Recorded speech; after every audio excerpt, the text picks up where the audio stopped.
Welcome to Manage and Secure, the podcast where we break down what really matters in business IT support and cybersecurity, without the jargon and without the fear-mongering. I'm Olivia, your host.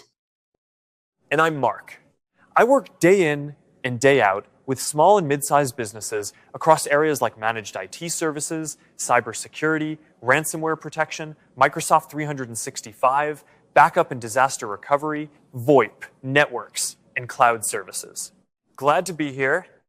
Mark, for our very first episode, we picked a topic that's hitting a lot of business owners right now, Windows 10. Because here's the strange thing. Windows 10 didn't disappear. The computers still turn on, but something big did change. Support ended. Exactly. And that's the disconnect I keep hearing. Business owners say, if our Windows 10 computers still start up and work, why is there a hurry? The answer is one word: support. So let's set the stage. What officially happened? Microsoft ended Windows 10 support on the 14th of October 2025. That means no more free security updates for the operating system, no more feature updates, and no more regular technical support from Microsoft for Windows 10. The machines still run, but they're running without the protection and support a business should expect from a current living platform. And that's the thing. It still works and it's still safe to use in a business are two very different statements. Completely different statements. A car with no brakes still rolls. That doesn't mean you want to drive it to work. Let's talk about impact, because for a small business owner, this isn't just an IT problem. It's an operations problem. Right? Unsupported computers, over time, become harder to protect against new threats, harder to troubleshoot when something goes wrong, and harder to rely on day to day. They clash with new software, with modern security tools, and with the cloud platforms your team already uses. And what does that actually look like for a business? It shows up as higher security risk, including ransomware exposure, more downtime and more support tickets, slower devices that frustrate staff, software compatibility headaches, and surprise replacement costs when old machines finally fail at the worst possible time. And when that happens on a busy work week, billing, scheduling, customer calls, point of sale, accessing files, it's not just inconvenient, it's revenue. You lose trust, too. Customers notice when your systems are slow or down.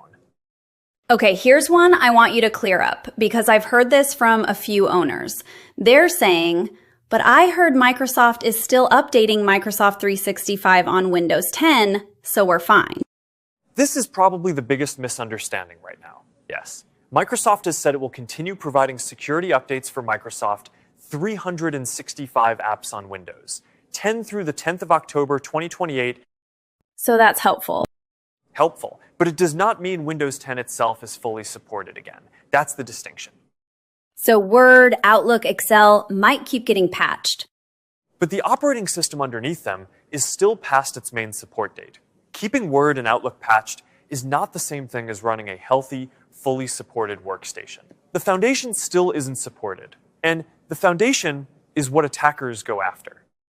That's a really important nuance.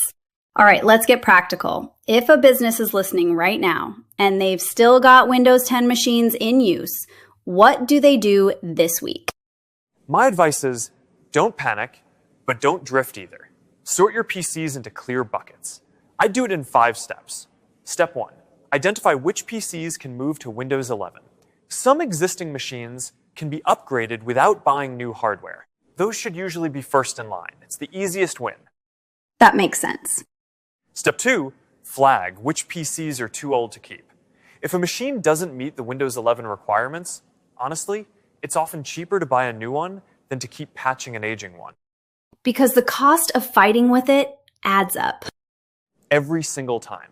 Support tickets, lost productivity, surprise failures, it's death by 1,000 cuts. Step 3, prioritize your most important users. Front desk systems, finance computers, owner laptops, anything touching customer records or payments. Those should move first. Because that's where risk and business impact are highest. Exactly. Step 4, plan the migration around business hours. A rushed upgrade on a busy Tuesday morning is a disaster waiting to happen. You need to plan file migration, printer setup, application checks, login and identity testing, and backup verification beforehand. So it's not click upgrade and walk away. No, that's how you end up with a front desk employee staring at a blank screen while customers pile up. And step 5, treat stopgaps like stopgaps. If you use an extended support option to buy time, use that time to finish a replacement plan. Don't treat it as a long-term strategy. It's a bridge, not a destination. Let's talk budget, because this is where a lot of owners freeze. I get it. Replacing devices feels like an annoying expense. But I'd reframe it. This isn't a buy laptops project. It's a stability project. Meaning? A modern computer refresh can reduce support calls, improve employee speed, lower security exposure, and make cloud tools work the way they're supposed to. You're not just buying hardware. You're removing friction from the business, and that friction is quietly expensive. It just doesn't show up on one invoice. And especially for teams without an in-house IT person. The longer you delay, the more likely you'll pay for it in interruptions. It's always cheaper to plan an upgrade than to recover from a failure. So to wrap this up, what's the one message you want business owners to walk away with? Windows 10 support ended on the 14th of October 2025, and as of this month, May 2026, staying on it without a clear plan is no longer a neutral decision. It's a choice, and it has real risk attached to it. But the takeaway isn't panic. Not at all. Small businesses don't need panic. They need an orderly upgrade path. When this work is planned properly, upgrades stop feeling like a fire drill and start feeling like normal business maintenance. Inventory your devices. Upgrade what you can. Replace what you can't. Prioritize the people who touch money and customer data. Plan around business hours. And don't mistake stopgaps for a strategy. That's the whole playbook. That's it for our very first episode of Manage and Secure. If this was helpful, share it with another business owner who's still running Windows 10. They'll thank you for it. And if you've got a topic you'd like us to break down, managed IT, ransomware protection, Microsoft 365, backups, phone systems, networks, cloud, send it in. That's the whole point of the show. Until next time, manage it well and keep it secure. See you on the next episode.